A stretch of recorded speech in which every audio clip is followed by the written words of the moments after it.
ঈদযাত্রা স্বস্তির বদলে দুর্ভোগ, সড়ক, রেল, নৌপথে চরম ভিড়, যানজট ও বাড়তি ভাড়ার চাপ। ঈদযাত্রার শুরুর দিকে স্বস্তির আভাস থাকলেও এখন ধীরে ধীরে কষ্টের হয়ে উঠেছে। সড়ক, রেল ও লঞ্চে ঘরমুখো মানুষের চাপ বাড়ার সঙ্গে সঙ্গে দেখা দিচ্ছে অতিরিক্ত ভিড়, যানজট ও বাড়তি ভাড়ার ভোগান্তি। এর মধ্যে রেল দুর্ঘটনা ও লঞ্চে হতাহতের ঘটনাও যোগ হয়ে যাত্রাকে করেছে আরও ঝুঁকিপূর্ণ। ফলে স্বস্তির প্রত্যাশা ছেড়ে কষ্ট ও দুর্ভোগ সঙ্গী করে বাড়ি ফিরছে ঘরমুখো মানুষ। রাজধানী সহ দেশের বিভিন্ন টার্মিনাল, রেল স্টেশন ও লঞ্চ ঘাটে গত 2-3 দিনে যাত্রীর চাপ কয়েক গুণ বেড়েছে। নির্ধারিত সময়ের চেয়ে দেরিতে ছাড়ছে বাস, ট্রেন ও লঞ্চ। অনেক ক্ষেত্রে টিকিট না পেয়ে রেল ও লঞ্চের ছাদে জীবনের ঝুঁকি নিয়ে হাজারো মানুষের ঢাকা ছাড়তে দেখা গেছে। নৌপথেও ঘাটে ঘাটে উপচে পড়া ভিড়ের পাশাপাশি অতিরিক্ত যাত্রী বহনের অভিযোগ মিলেছে। এদিকে বিভিন্ন সড়ক পথে যানজটও তীব্র হয়ে উঠেছে। গাজীপুরের ঢাকা-টাঙ্গাইল মহাসড়কে তীব্র যানজটের সৃষ্টি হয়েছে।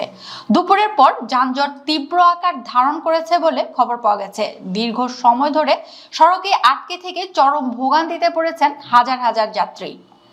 এ সময় গাজীপুর মহাসড়কে প্রায় 30 কিলোমিটার যানজট দেখা যায়। যদিও বুধবার গাবতলী টার্মিনাল পরিদর্শনে গিয়ে সড়ক, সেতু, নৌ ও রেলমন্ত্রী শেখ রবিউল আলম দাবি করেছেন ঈদযাত্রা স্বস্তির হচ্ছে। তিনি জানান, সব বাস কাউন্টার থেকে নির্ধারিত ভাড়া নেওয়া হচ্ছে। এখন পর্যন্ত কোনো ধরনের যাত্রীদের ভোগান্তি বা রাস্তায় বড় ধরনের কোনো যানজটের অভিযোগ পাওয়া যায়নি।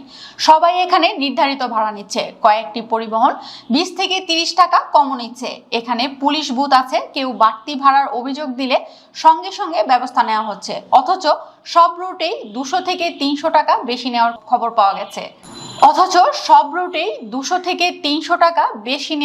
পাওয়া গেছে।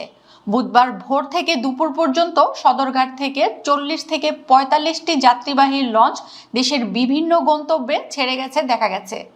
বুধবার ভোর থেকে দুপুর পর্যন্ত সদরঘাট থেকে 40 থেকে 45টি যাত্রীবাহী লঞ্চ দেশের বিভিন্ন গন্তব্যে ছেড়ে যেতে দেখা গেছে। প্রতিটি লঞ্চেই ছিল উপচে পড়া ভিড়। সরজমিনের সকাল থেকে বিকেল পর্যন্ত ঘুরে দেখা গেছে, যেসব লঞ্চ ছেড়ে গেছে সেগুলোর নিচের ডেক ও কেবিন পুরোপুরি যাত্রীতে পূর্ণ। জায়গা সংকুলান না হওয়ায় অনেক যাত্রী বাধ্য হয়ে লঞ্চের ছাদে উঠে যাত্রা করছেন। যদিও ছাদে যাত্রী ওঠানো সরকারি নির্দেশনায় নিষিদ্ধ, তবুও বাস্তবে কোনো লঞ্চের ছাদই যাত্রী শূন্য ছিল না। সদরঘাটে দেখা গেছে, জীবনের ঝুঁকি নিয়েই অনেক যাত্রী ছাদে অবস্থান করছেন।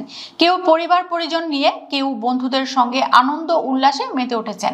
অনেককে সেলফি তুলতে এবং গল্প আড্ডায় সময় কাটাতে দেখা গেছে, যেন দীর্ঘ ভোগান্তির মাঝেও ঈদযাত্রাকে আনন্দমুখর করে তুলতে চান তারা। বুধবারের মতো আজও সড়ক, সেতু, নৌপথে একই চিত্র দেখা গেছে। গতকাল সন্ধ্যার পর বৃষ্টি হওয়ায় ভোগান্তি আরও বেড়েছে। অতিরিক্ত যানবাহনের চাপ ও যমুনা সেতুর সংযোগ সড়কে রাতে একাধিক গাড়ি, বিকেল হওয়ার ঢাকা-টাঙ্গাইল যমুনা সেতু মহাসড়কে থেমে থেমে গাড়ি চলছে। এতে তীব্র যানজটের সৃষ্টি হয়েছে। দুপুরের শেষ খবর পাওয়া পর্যন্ত যানজট আরও দীর্ঘ হতে পারে।